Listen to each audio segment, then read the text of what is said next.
بسم اللہ الرحمن الرحیم۔ السلام علیکم۔ میں تیز تیز قدم اٹھاتی گھر کی طرف جا رہی تھی۔ جلدی کرنے کے باوجود میں آج پھر لیٹ تھی۔ گزشتہ کئی دنوں سے میرے ساتھ یہی ہو رہا تھا۔ میں نہ چاہتے ہوئے بھی لیٹ ہو جاتی۔ کالج میں اسپورٹس مقابلے کی تیاریاں چل رہی تھی۔ شہر کے سارے کالجز اس مقابلے میں شریک تھے۔ میں ہمیشہ ایسے مقابلوں میں سب سے آگے رہتی تھی، لیکن اس دفعہ اپنی بے چین طبیعت کے باعث میں حصہ لینے سے قاصر تھی، کیونکہ میری اچانک طبیعت بگڑ جاتی تھی۔ میری ہر کزن نے کسی نہ کسی گیم میں بڑھ چڑھ کر حصہ لیا تھا، اور تیاری میں مشغول ہونے کی وجہ سے آج کل وہ سبھی دیر سے گھر آ رہی تھی۔ اور چونکہ ہم اکٹھے کالج آتے جاتے تھے، اس لیے مجھے بھی ان کے انتظار میں رکنا پڑتا تھا، اور اس وجہ سے مجھے گھر جاتے ہوئے اچھی خاصی دیر ہو جاتی۔ کالج گھر سے دور تھا، لیکن اتنا نہیں کہ ٹرانسپورٹ پر آیا جائے۔ ابا اور چچا نے اکیلے آنے جانے پر پابندی لگائی ہوئی تھی، اس لیے میں چاہ کر بھی اکیلی نہیں جا پاتی۔ میں کالج سے نکل آئی تھی۔ میرا دل بری طرح گھبرا رہا تھا۔ میں اپنی کزنوں کو پیچھے چھوڑ کر آئی تھی۔ مجھے جلد از جلد گھر پہنچنا تھا، کیونکہ میرا علاج گھر میں ہی موجود تھا۔ میں نہیں چاہتی تھی کہ راستے میں میری طبیعت خراب ہو اور میرا تماشا بنے۔ کچھ عرصے سے میرے ساتھ عجیب معاملہ پیش آ رہا تھا۔ میں اگر زیادہ دیر گھر سے باہر رہتی تو میری طبیعت بگڑنا شروع ہو جاتی تھی۔ میں خود اپنی کیفیت سے انجان تھی۔ ایسا لگتا تھا کسی نے میرا دل مٹھی میں جکڑ لیا ہو۔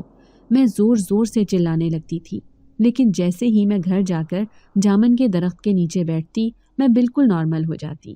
ایسا لگتا گویا مجھے کچھ ہوا ہی نہ ہو۔ گھر والے میری حالت سے بہت پریشان تھے۔ اب وہ مجھے کہیں لے جانے سے گریز کرنے لگے تھے، کیونکہ مجھے اپنی کوئی پرواہ نہیں ہوتی تھی اور میں عجیب حرکتیں کرنے لگتی۔ اب میں زیادہ وقت گھر پر ہی ہوتی تھی، صرف کالج کے لیے جاتی، جہاں سے چھٹی ہونے کے بعد میں 1 منٹ بھی نہ ٹھہرتی اور گھر کی طرف دوڑ لگا دیتی۔ ابھی میں آدھے راستے تک پہنچی تھی کہ مجھے ٹھنڈے پسینے آنے لگے۔ مجھے شدید گھبراہٹ محسوس ہو رہی تھی۔ وجہ میں جان گئی تھی، میں وقت پر اس درخت تک نہیں پہنچ پائی تھی، اس لیے میرے ساتھ ایسا ہو رہا تھا۔ میرا وجود بری طرح کانپ رہا تھا۔ مجھے اپنے چاروں طرف سائے رقص کرتے نظر آ رہے تھے۔ اس سے پہلے کہ میں پاس موجود کسی دیوار کا سہارا لے کر خود کو گرنے سے بچاتی، میں ہوش و خرد سے بیگانہ ہو چکی تھی۔ میرا نام فضا ہے اور ہم جوائنٹ فیملی میں رہتے ہیں۔ پہلے ہم سب گاؤں میں رہائش پذیر تھے، لیکن دادا کے مرنے کے بعد چچا کو ہماری تعلیم کے لیے شہر آنا پڑا۔ البتہ تایا نے آنے سے انکار کر دیا۔ ان کو اپنی زمینوں اور گاؤں سے بہت لگاؤ تھا، اس لیے وہ انہیں چھوڑنا نہیں چاہتے تھے۔ دادی نے چھوٹے بیٹوں کی بنسبت بڑے بیٹے کے ساتھ رہنے کو ترجیح دی تھی۔ ویسے بھی وہ دادا کے آخری ٹھکانے کو نہیں چھوڑنا چاہتی تھی۔ چونکہ گاؤں میں اسکول صرف 8ویں تک تھا، اس لیے تایا کے بچے بھی پڑھائی کی وجہ سے ہمارے ساتھ ہی رہتے تھے۔ ان کے 3 بچے تھے، 2 بیٹے اور 1 بیٹی۔ ہم نے بچپن سے ہی اپنے بڑوں میں اتفاق اور محبت دیکھی تھی، جو کہ انہی کی دیکھا دیکھی ان سے ہم میں بھی منتقل ہو گئی تھی۔ یہ حقیقت ہے کہ بچے قول کی بنسبت اپنے بڑوں کا فعل زیادہ کاپی کرنے کی کوشش کرتے ہیں۔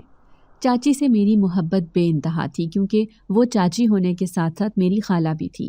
میں اپنے والدین کی اکلوتی اولاد تھی، اور چونکہ سب کزنوں میں سب سے چھوٹی تھی، اس لیے میرے حصے میں زیادہ لاڈ اور پیار آیا تھا، جس کی وجہ سے میں دن بدن شرارتی ہوتی جا رہی تھی۔ ہم شہر ضرور شفٹ ہوئے تھے، لیکن گاؤں سے ہماری محبت میں کوئی کمی نہیں آئی تھی۔ ہمارا بچپن ادھر ہی گزرا تھا۔ ہر چھٹیوں میں ہم سب گاؤں پہنچ جایا کرتے اور خوب انجوائے کرتے تھے۔ گاؤں میں ہماری اپنی زمینیں اور باغات تھے، ان سے ہونے والی آمدنی اچھی خاصی تھی۔ اس کے علاوہ ابا اور چچا نے شہر میں اپنا کاروبار بھی شروع کر رکھا تھا، تو گھر میں روپے پیسے کی کوئی کمی نہیں تھی۔ ہم سب کزنز بے حد شرارتی تھے۔ لوگوں کو تنگ کرنا اور گھر والوں کی ناک میں دم کرنا ہمارا پسندیدہ مشغلہ تھا۔ میں ان سب کی لیڈر تھی، اس لیے ہر الٹے کام کی پلاننگ میری طرف سے ہوتی تھی، جس پر عمل کر کے سب فخر محسوس کرتے تھے۔ اماں ہمیشہ مجھے اس بات پر ڈانٹتی رہتی تھی کہ اب میں بڑی ہو گئی ہوں، لہٰذا بچوں والی حرکتیں چھوڑ دوں، لیکن میں ان کی ساری نصیحت ایک کان سے سن کر دوسرے کان سے نکال دیا کرتی تھی۔ ہمیشہ کی طرح اس بار بھی ہم بے چینی سے چھٹیوں کا انتظار کر رہے تھے، تاکہ گاؤں جا کر خوب مزے کریں، اور جیسے ہی چھٹیاں ملی ہم اگلے دن ہی گاؤں جا پہنچے۔ دادی اور تایا تائی ہمارا بے چینی سے انتظار کر رہے تھے۔ ان سے بھی ہماری طرح صبر نہیں ہوتا تھا۔ وہ کہتے تھے کہ ہماری غیر موجودگی میں اتنا بڑا گھر ویران پڑا رہتا تھا، ہمارے آنے سے یہ آباد ہو جاتا تھا۔ خصوصاً مجھ میں ان کی جان بستی تھی، کیونکہ میں بچپن سے ہی بہت شرارتی تھی اور اپنی شرارتوں میں انہیں بھی شامل کرتی رہتی تھی۔ میں انہیں ہنسانے کا کوئی موقع ہاتھ سے جانے نہیں دیتی تھی۔ اگر کبھی غلطی سے کسی کا موڈ خراب ہوتا تو میں ہاتھ دھو کر اس کے پیچھے پڑ جاتی، اور جب تک اس کا موڈ ٹھیک نہ ہوتا میں اس کا پیچھا نہیں چھوڑتی تھی۔ میرا دل ہر کسی کے لیے بہت نرم تھا۔ کسی کی ذرا سی تکلیف پر میں تڑپ جایا کرتی تھی۔ میں کسی کو دکھی نہیں دیکھ سکتی تھی۔ مجھے گاؤں اور وہاں کے رہنے والوں سے بھی بہت محبت تھی۔ وہاں جا کر میں دادی اور تایا تائی سے خوب لاڈ اٹھواتی۔ ہمارے گاؤں آنے پر دونوں پھپھو بھی اپنے بچوں کے ساتھ چلی آتی اور یوں گھر میں اچھی خاصی رونق لگ جایا کرتی تھی۔ چھوٹی پھپھو بہت اچھی تھی۔ ان کا مزاج ابا کی طرح نرم تھا۔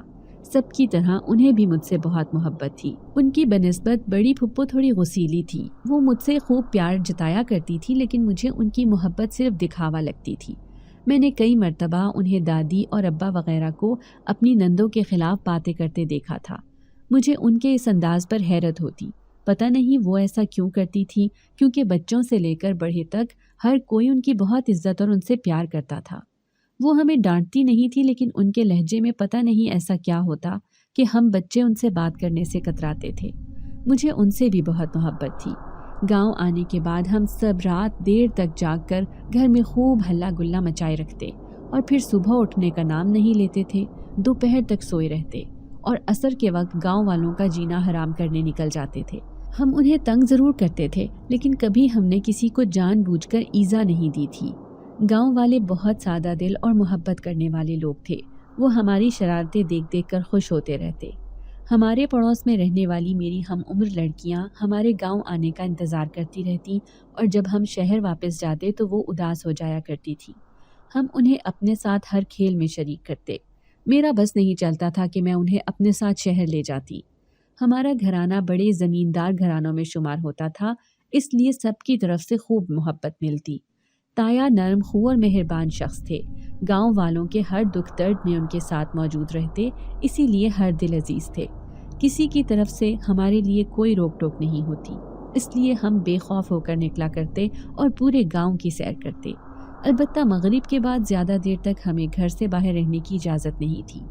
آج بھی گھومنے کا پلان بنا کر ہم باہر نکل آئے تھے۔ جھیل کنارے بیٹھ کر ہم نے خوب تفریح کی۔ اس کے بعد مجھے بھوک محسوس ہوئی تو میں سب کو لے کر گھر کے پاس موجود باغ میں چلی آئی۔ گاؤں میں سب سے زیادہ باغات کی ملکیت ہماری تھی۔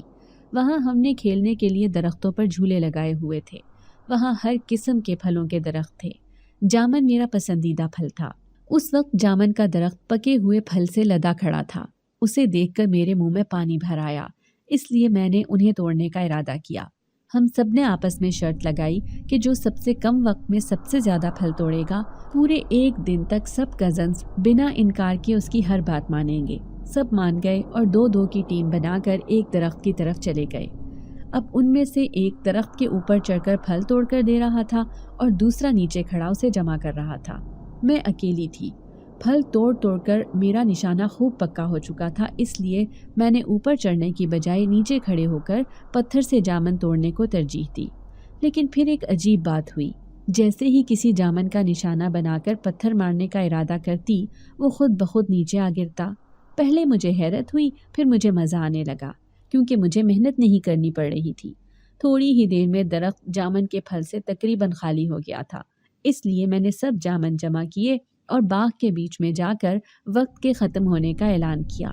سب حیران تھے کہ اتنے سے وقت میں اکیلے ہونے کے باوجود میں نے کیسے اتنے سارے جامن جمع کر لیے تھے۔ میں نے انہیں وجہ نہیں بتائی، لیکن میں گیم جیت چکی تھی، اس لیے اب سب نے کل شام تک میری ہر بات ماننی تھی، اور میں نے یہ سوچ رکھا تھا کہ بڑوں کے ڈر سے وہ میرے ساتھ جس گیم کو کھیلنے کے لیے نہیں مانتے تھے، میں ان سے وہ ساری گیمز کرواؤں گی۔ میں خوشی خوشی گھر آ گئی۔ اماں نے حسب معمول مجھے خوب سنائی کہ میں نے فضول میں اتنے سارے جامن توڑائی، لیکن میں نے ان کی ڈانٹ کو ایک کان سے سن کر دوسرے کان سے نکال دیا تھا۔ یہاں دادی اور تایا کی وجہ سے میں ویسے بھی شیر ہو جایا کرتی تھی۔ میں نے ایک ایک کے پاس جا کر انہیں وہ جامن کھلائے تھے۔ اگلے دن حسب معمول میں باغ میں گئی تو درخت کو دیکھ کر میری حیرت کی انتہا نہ رہی، کیونکہ جو درخت کل شام کو بالکل خالی ہو چکا تھا، آج پھر پھلوں سے بھرا ہوا تھا۔ ایک دن میں اس پر اتنے جامن کیسے دوبارہ اگ سکتے تھے، وہ بھی پکے ہوئے؟ ایسا لگا گویا اسے چیرا ہی نہ گیا ہو۔ میں حیران ہوئی تھی۔ مجھے وہ درخت جادوئی معلوم ہوا، اس لیے میں نے اس کا نام جادوئی درخت رکھ دیا۔ اب میری اس درخت سے محبت اور بڑھ چکی تھی۔ کھیل کود اور شرارتوں میں وقت گزرنے کا پتہ ہی نہ چلا اور ہم واپس شہر آ گئے۔ پیپر نزدیک تھے، اس لیے ہم اپنی اپنی تیاریوں میں مصروف ہو گئے اور اپنی مصروفیت میں اس جادوئی درخت کو میں یکسر بھول گئی تھی۔ مجھے کبھی کبھی اپنی قسمت پر بہت رشک آتا تھا۔ اللہ نے مجھے سب کچھ دیا تھا، جو میں نے مانگا تھا وہ بھی اور جو نہیں مانگا تھا وہ بھی، لیکن اس کے باوجود بھی میں اس کا حق ادا نہیں کر پاتی تھی۔ باوجود کوشش کے بھی میری نمازیں چھٹ جایا کرتی تھی۔ میں اللہ سے ہمیشہ یہی کہا کرتی کہ وہ مجھے ایسی ہدایت دے کہ مجھے نماز پڑھے بغیر کبھی سکون نہ ملے، میں اس کے رنگ میں رنگ جاؤں تاکہ میری آخرت بھی سنور جائے، کیونکہ میں دنیا کی رنگینیوں میں کھو کر اسے بھولنے لگی تھی۔ ہمارے امتحانات کے ختم ہونے کے بعد تایا، ابا اور چچا نے عمرے پر چلے جانا تھا۔ دادی بھی ان کے ساتھ جا رہی تھی اور اس وجہ سے تائی بھی شہر آ گئی تھی۔ یوں ہم اس بار گاؤں نہ جا سکے۔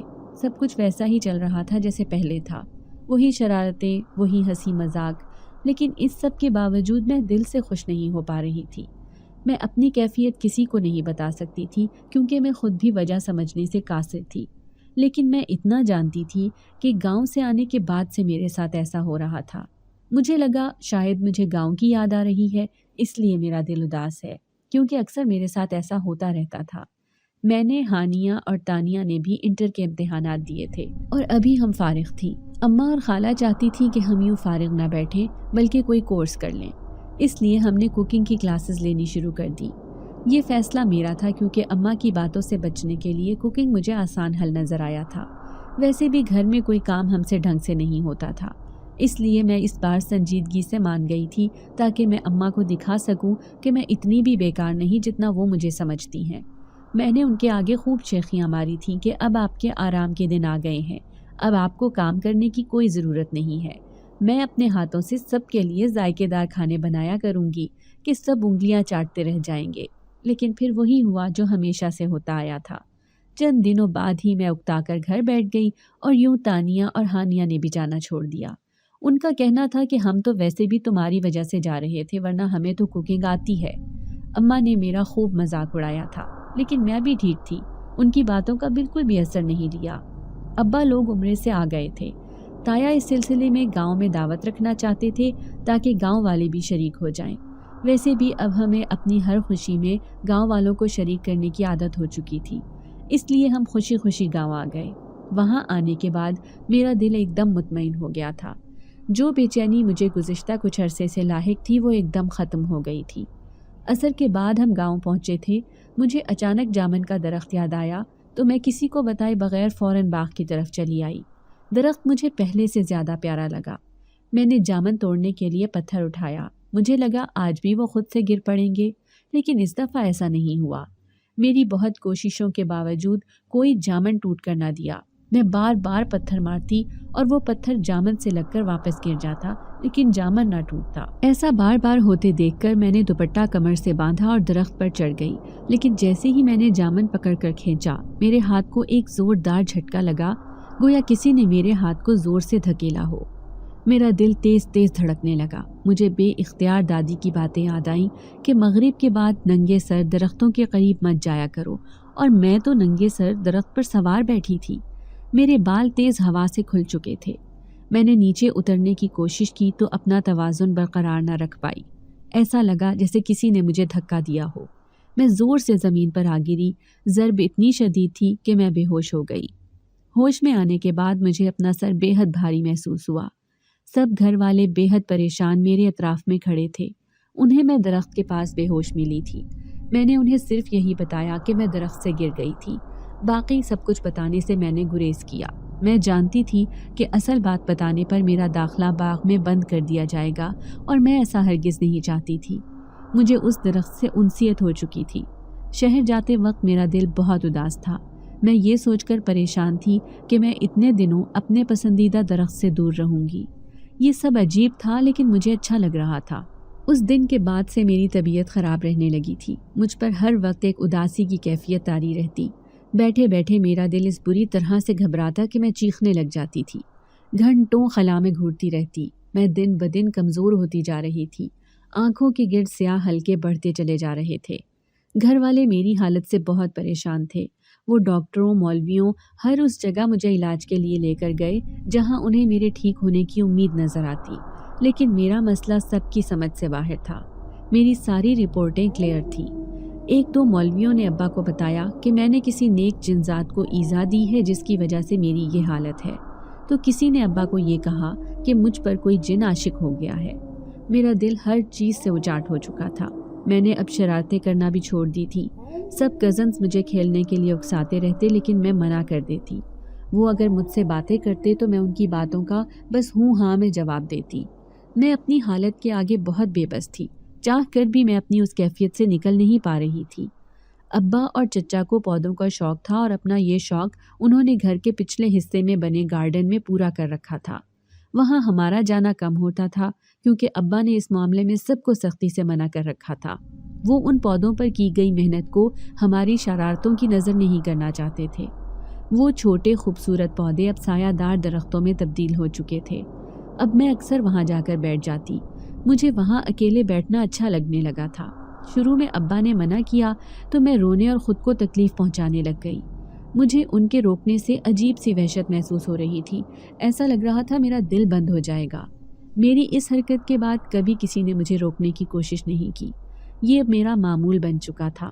کوئی مجھے سمجھانے کی بھی کوشش کرتا تو میں چلانے لگ جاتی اور سامنے والا شرمندہ ہو کر رہ جاتا۔ تایا کو بچپن سے ہی میں اپنے بیٹے عاطف کے لیے پسند تھی، اس لیے انہوں نے میرے بچپن میں ہی مجھے اس کے لیے مانگ لیا تھا، لیکن وہ چاہتے تھے کہ بڑے ہونے کے بعد معاملہ ہماری رضامندی سے طے کیا جائے۔ وہ ہم دونوں پر اپنی مرضی تھوپنا نہیں چاہتے تھے۔ مجھے اس رشتے پر کوئی اعتراض نہیں تھا۔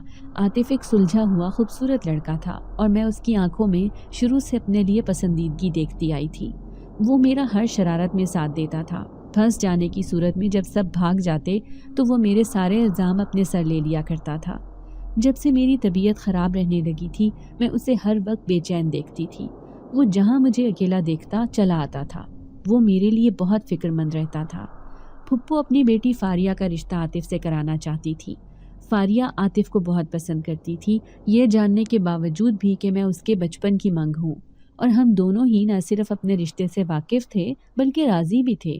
عاطف اس سلسلے میں ان کی پسند کو خاطر میں نہیں لاتا تھا۔ گھر میں کوئی بھی فاریہ کے عاطف کے ساتھ رشتے کے لیے راضی نہیں تھا، صرف پھپھو کی فیملی یہ بات دل سے چاہتی تھی۔ تایا نے انہیں کہا تھا کہ اگر وہ چاہیں تو فاریہ کا رشتہ وہ اپنے دوسرے بیٹے کے لیے لے سکتے ہیں، لیکن پھپھو ماننے کو تیار نہیں تھی۔ عاطف کی میرے لیے پسندیدگی بھی کسی سے ڈھکی چھپی نہیں تھی۔ وہ جلد از جلد مجھ سے رشتہ جوڑنا چاہتا تھا تاکہ فاریہ کا قصہ ہی ختم ہو۔ وہ میری خراب طبیعت کی وجہ سے کافی پریشان رہنے لگا تھا۔ میری اس حالت کے باوجود اسے میرے ساتھ رشتے پر کوئی اعتراض نہیں تھا۔ عاطف کے زیادہ ضد کرنے پر میری اس سے منگنی کروا دی گئی اور شادی کچھ عرصے کے بعد رکھی گئی۔ عاطف کے تو بس میں نہیں تھا کہ شادی بھی ابھی ہو جائے، لیکن اماں اس بات پر راضی نہیں ہوئی۔ وہ میری وجہ سے اس کی زندگی مشکل میں نہیں ڈالنا چاہتی تھی۔ میں اس سلسلے میں خاموش تھی، میں چاہ کر بھی خوش نہیں ہو پا رہی تھی۔ کبھی کبھی مجھے عاطف کی محبت سے چڑ ہونے لگتی تھی۔ اس کا میری پرواہ کرنا مجھے برا لگنے لگا تھا۔ اس کے لیے اتنے اچھے رشتے موجود تھے تو وہ میرے پیچھے کیوں پڑا ہوا تھا، میں بیزاری سے سوچتی۔ اس کے ساتھ بیٹھ کر مجھے گھٹن محسوس ہوتی تھی۔ میں اسے دور رہنے کا کہتی کہ شاید وہ ناراض ہو کر میرا پیچھا چھوڑ دے، لیکن اسے میری کوئی بات بری نہیں لگتی تھی۔ میری پڑھائی بھی چھوٹ گئی تھی۔ میں جو پڑھتی وہ سب میرے سر کے اوپر سے گزر جاتا تھا۔ مجھے اب پڑھنا دنیا کا سب سے مشکل کام لگنے لگا تھا۔ اس سے پہلے میں ہر کام سے بھاگتی تھی، لیکن پڑھائی سے میں نے کبھی جان نہیں چھڑائی تھی۔ ایک یہی کام تھا جو میں شوق سے کرتی تھی۔ مجھے پڑھائی جس قدر پسند تھی، اب میں اس سے اتنا ہی دور بھاگتی تھی۔ اماں میری حالت دیکھ دیکھ کر کرتی رہتی تھی۔ وہ مجھے کہتی کہ میرا جو دل کرے میں شرارت کروں، اب وہ مجھے کبھی کسی چیز سے نہیں روکیں گی، اور میں جواب میں خاموش نگاہوں سے انہیں دیکھتی رہتی۔ میرے پاس کہنے کو جیسے سارے جوابات ختم ہو چکے تھے۔ تایا چاہتے تھے کہ میں کچھ عرصے ان کے پاس رہنے کے لیے آ جاؤں، شاید اس طرح وہ میرا ذہن بدلنے میں کامیاب ہو جائیں۔ اس لیے اماں نے مجھے ان کے ساتھ گاؤں بھیج دیا۔ سب شہروں میں اپنی اپنی زندگیوں میں مگن تھے، میں یہاں اکیلی تھی۔ میری بے چینی اور بڑھ گئی تھی۔ پورا دن میں بولائی پھرتی۔ تایا مجھے کبھی کسی مولوی کے پاس لے کر جاتے، کبھی کسی عامل کے پاس، لیکن میری حالت ویسی کی ویسی رہی۔ میرا مسئلہ سب کی سمجھ سے باہر تھا۔ ایک دن میں ٹہلتی ہوئی اسی باغ میں آ گئی جہاں میں پہلے آیا کرتی تھی۔ درخت سے گرنے کے بعد سب نے ہمارے اس باغ میں آنے پر پابندی لگا دی تھی۔ میں چلتے چلتے اس درخت کے نیچے آ کر بیٹھ گئی۔ مجھے اپنی ساری شرارتیں یاد آنے لگیں۔ میں اپنی اس زندگی سے اکتانے لگی تھی۔ میں خاموش بیٹھی سوچوں میں مگن تھی کہ اچانک مجھے دھیمی آواز میں تلاوت قرآن سنائی دی۔ میں نے چونک کر ادھر ادھر دیکھا کیونکہ پورا باغ خالی تھا۔ میں نے کان لگا کر سننے کی کوشش کی تو وہ آواز اسی درخت سے آ رہی تھی۔ وہ درخت بالکل خالی تھا۔ میں نے آج تک اتنی خوبصورت تلاوت نہیں سنی تھی۔ مجھے پتہ نہیں کیا ہوا کہ میں نے ڈرنے کے بجائے آنکھیں موند کر درخت سے ٹیک لگا لی۔ ایسا محسوس ہو رہا تھا کوئی میرا دل اپنی جانب کھینچ رہا ہو۔ میرے دل میں سکون اترنے لگا۔ پچھلے کچھ عرصے کی بے چینی دور کہیں جا سوئی اور میں تلاوت سنتے سنتے وہیں سو گئی۔ میری آنکھ تایا کے جگانے پر کھلی۔ وہ شاید مجھے ڈھونڈتے ہوئے ادھر آ نکلے تھے۔ مجھے یوں سویا ہوا دیکھ کر وہ پریشان ہو گئے تھے، لیکن میں نے انہیں مطمئن کر لیا کہ میں بالکل ٹھیک ہوں۔ میں نہیں چاہتی تھی کہ وہ مجھے یہاں آنے سے منع کریں۔ میں بہت عرصے بعد یوں سرشار تھی۔ بہت وقت کے بعد میرے دل کو سکون ملا تھا۔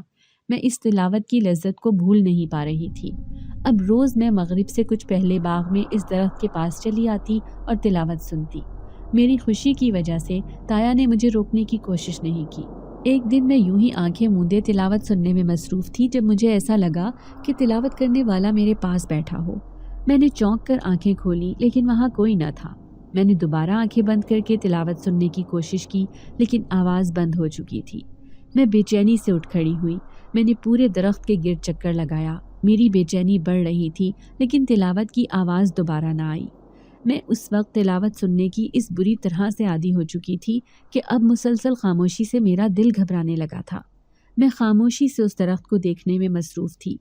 اس وقت میرے دل کی حالت بہت عجیب ہو رہی تھی۔ ایسا لگ رہا تھا کہ اگر میں نے وہ تلاوت نہ سنی تو میں پاگل ہو جاؤں گی۔ دفعتاً مجھے اپنے پیچھے کسی کی موجودگی کا احساس ہوا۔ میں نے فوراً پلٹ کر دیکھا تو وہاں عاطف کھڑا تھا۔ وہ شاید ابھی شہر سے آیا تھا کیونکہ میرے باغ میں آنے سے پہلے تک وہ یہاں نہیں تھا۔ اسے اپنے سامنے دیکھ کر میں بے اختیار اس کا ہاتھ تھام کر رو دی تھی۔ عاطف، مجھے تلاوت سننی ہے۔ میں نے جب روتے ہوئے اسے بتایا تو وہ حیران ہوا تھا۔ کیا سننی ہے؟ اس نے ناسمجھی سے مجھ سے پوچھا تو میں نے اسے دوبارہ بتایا کہ مجھے قرآن کی تلاوت سننی ہے۔ وہ مجھے بولا کہ تم گھر چلو، میں تمہیں تلاوت سناتا ہوں، لیکن میں ضد کرنے لگی کہ مجھے ادھر ہی تلاوت سننی ہے۔ میری ضد کو دیکھتے ہوئے اس نے مجھے سمجھایا کہ تمہاری طبیعت ٹھیک نہیں ہے اور ابا بھی تمہیں گھر لانے کا کہہ رہے ہیں، اس لیے گھر چلو۔ اس کے نرمی سے سمجھانے پر میں بوجھل دل لیے اس کے ساتھ گھر چلی آئی۔ گھر آ کر اس نے مجھے کمرے میں لٹا کر کمبل اڑھایا اور وضو کر کے میرے سامنے بیٹھ کر قرآن پڑھنے لگا۔ اس کی آواز اس درخت والی تلاوت کی طرح بہت خوبصورت تو نہیں تھی، لیکن اس کا ٹھہر ٹھہر کر پڑھنا میرے دل کو بہت سکون دے رہا تھا۔ یوں تلاوت سنتے سنتے میں پرسکون نیند سو گئی۔ عاطف مجھے شہر لے جانے کے لیے آیا تھا لیکن میں نے منع کر دیا۔ اس کی ہر بات کا انکار میں نے اپنے اوپر لازم کر لیا تھا۔ اس کی پڑھائی ٹف تھی، اس لیے وہ زیادہ دن نہیں رک سکتا تھا، اس لیے کچھ دن رہ کر واپس شہر والے گھر چلا گیا۔ لیکن جتنے دن وہ گاؤں میں موجود رہا، میرا ہر طرح سے خیال رکھنے کی کوشش کرتا۔ وہ مجھے باغ نہیں جانے دیتا تھا اور میری ہر کوشش اس کے آگے بیکار گئی تھی۔ میں نے جب اسے بتایا کہ میں وہاں تلاوت سننے جاتی ہوں تو اس نے مجھے یہ کہہ کر روک دیا کہ تلاوت وہ خود مجھے سنایا کرے گا، اور ہر رات میرے سونے سے پہلے وہ یہی کرتا تھا۔ میں اس کے شہر جانے کا انتظار کرنے لگی تھی کیونکہ مجھے اس کے ساتھ رہتے ہوئے اپنا آپ ایک قیدی کی مانند محسوس ہوتا تھا، کیونکہ باقی سب کی بنسبت وہ مجھ پر زیادہ پابندیاں لگاتا تھا۔ جب سے میں نے تلاوت سننی شروع کی تھی میری طبیعت بہت زیادہ نہ سہی لیکن تھوڑی بہت سنبھل گئی تھی۔ اس نے تایا کو پتہ نہیں کیا کہا تھا کہ تایا نے میرے باغ میں جانے پر سختی سے پابندی لگا دی تھی۔ اب میں خود راتوں کو اٹھ کر قرآن پڑھتی اور وہ لذت تلاش کرنے کی کوشش کرتی جو مجھے ان دونوں کی تلاوت سنتے ہوئے محسوس ہوتی تھی۔ میں اللہ سے باتیں کرنے لگی تھی۔ میں اپنا وہ سکون اب اس کے در پر تلاش کرنے لگی تھی جو میں اس دنیا میں کھو چکی تھی۔ میں رو رو کر اللہ سے اپنی بہتری کی دعائیں مانگتی۔ مجھے شدت سے اپنی غلطی کا احساس ہوا تھا کہ اگر میں اس درخت پر یوں سب کے منع کرنے کے باوجود نہ چڑھتی تو آج میری طبیعت ٹھیک ہوتی۔ اس چند عرصے میں بہت بدتمیز ہو گئی تھی۔ میں نے کسی کا بھی لحاظ کرنا چھوڑ دیا تھا۔ میرا رویہ دوسروں کے لیے تکلیف کا باعث بنتا تھا۔ میں اس بات سے واقف تھی اور یہ بات مجھے دکھ دیتی تھی، لیکن میں اپنے معاملے میں بے بس تھی۔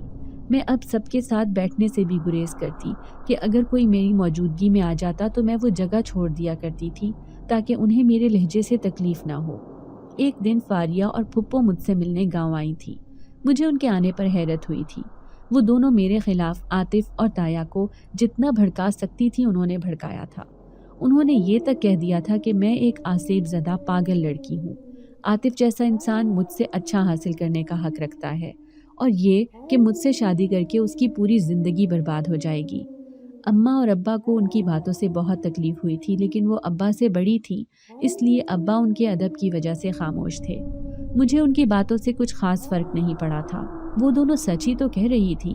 میں عاطف کو کیا دے سکتی تھی سوائے ڈپریشن اور پریشانی کے؟ جب عاطف اور تایا کے آگے ان کی دال نہ گلی تو وہ میرے پاس چلی آئی تھی۔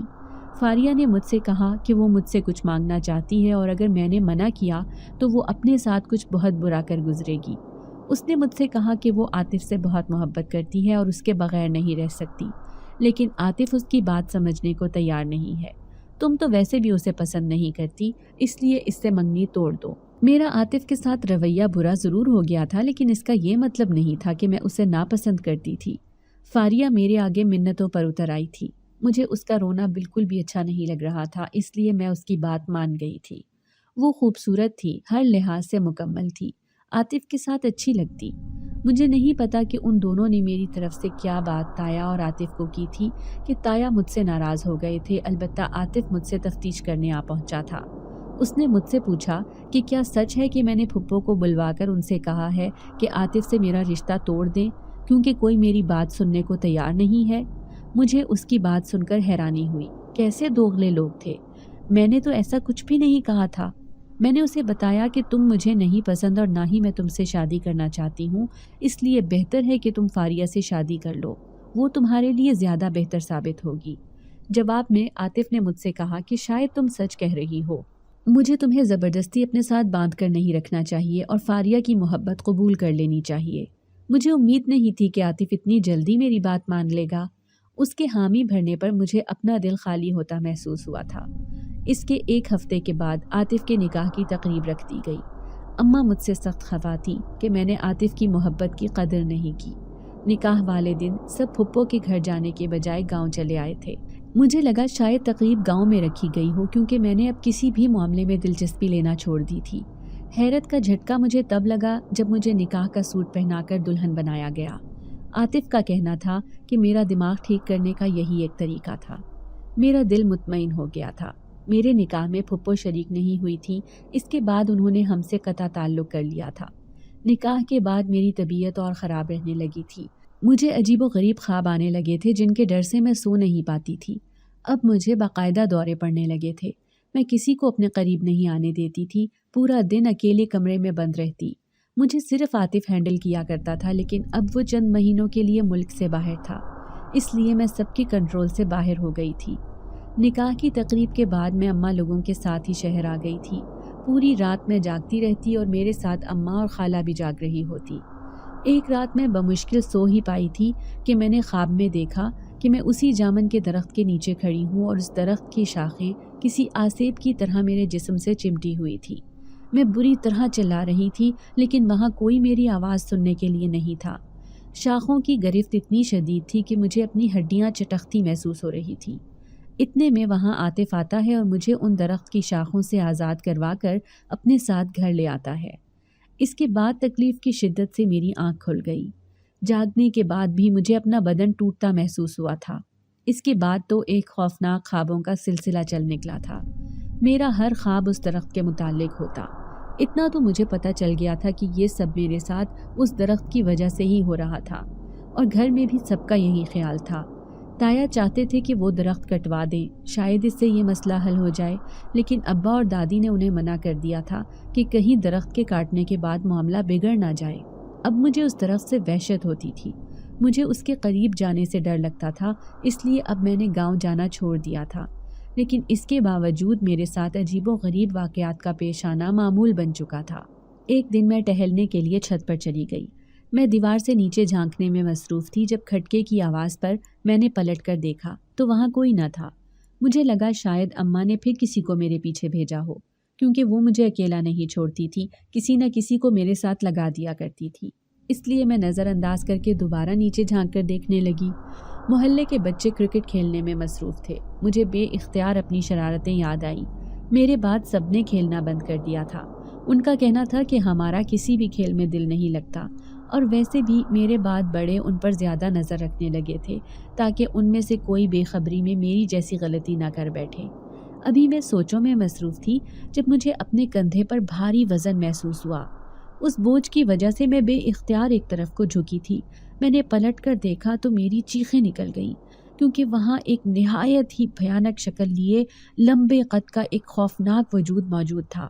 اس کے چہرے پر عجیب سی مسکراہٹ تھی جو اسے اور زیادہ بھیانک بنا رہی تھی۔ وہ مجھے اپنا تخیل محسوس ہوا کیونکہ مجھے اس کے آر پار سب دکھائی دے رہا تھا۔ مجھے اپنا دل پھٹتا ہوا محسوس ہوا اور میں ایک بار پھر بے ہوش ہو چکی تھی۔ مجھے 3 دن بعد ہوش آیا، لیکن ان 3 دنوں نے مجھے بری طرح سے نچوڑ کر رکھ دیا تھا۔ مجھے سب کے چہروں میں وہی بھیانک شکل نظر آتی، جس کی وجہ سے میں کسی کو بھی دیکھ کر خوف سے چلانے لگتی تھی۔ میری حالت کا سن کر عاطف واپس پاکستان چلا آیا تھا۔ اس کے کسی دوست نے اسے کسی مشہور عامل کا پتہ دیا جو کہ کسی گاؤں میں رہتا تھا۔ میرے بار بار منع کرنے کے باوجود وہ مجھے وہاں لے گیا۔ پورے راستے وہ مجھے قرآن کی مختلف صورتیں سنا کر بہلاتا رہا۔ اس نے شاید قرآن کو حفظ کرنا شروع کر دیا تھا، کیونکہ اس سے پہلے وہ مجھے دیکھ کر تلاوت سناتا تھا۔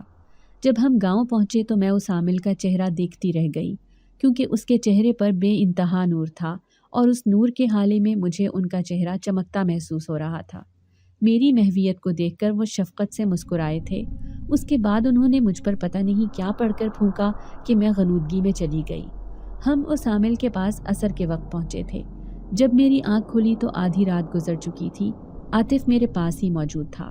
میری آنکھیں کھولنے پر وہ مجھے مسکراتی نظروں سے دیکھنے لگا، گویا مجھے جانچنے کی کوشش کر رہا ہو۔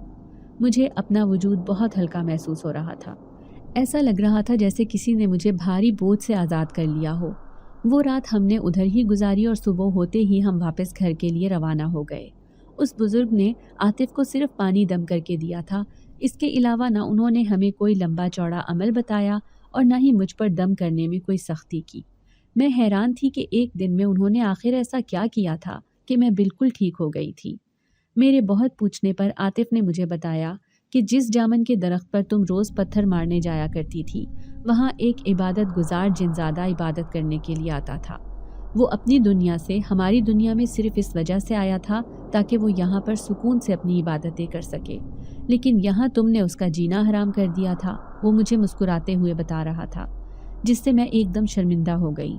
پھر اس نے بتایا کہ شروع میں تو وہ جن تمہاری شرارتوں کو نظر انداز کیا کرتا تھا، لیکن ایک دن تم نے اسے پتھر مار مار کر زخمی کر دیا تھا، تو اس جن ذات کو غصہ آ گیا اور اس نے تمہیں مزہ چکھانے کا سوچا۔ اس کے بعد تم اس حالت کو پہنچ گئی۔ جس بزرگ کے پاس میں تمہیں لے کر گیا تھا، کئی جنات ان کے شاگرد ہیں۔ انہوں نے اس جن کو حاضر کر کے تمہیں معاف کرنے کو کہا، تو اس جن نے اس شرط پر تمہیں معاف کر دیا کہ تم دوبارہ کبھی ایسی شرارت نہیں کرو گی جو کسی بھی جن ذات کو تکلیف دے۔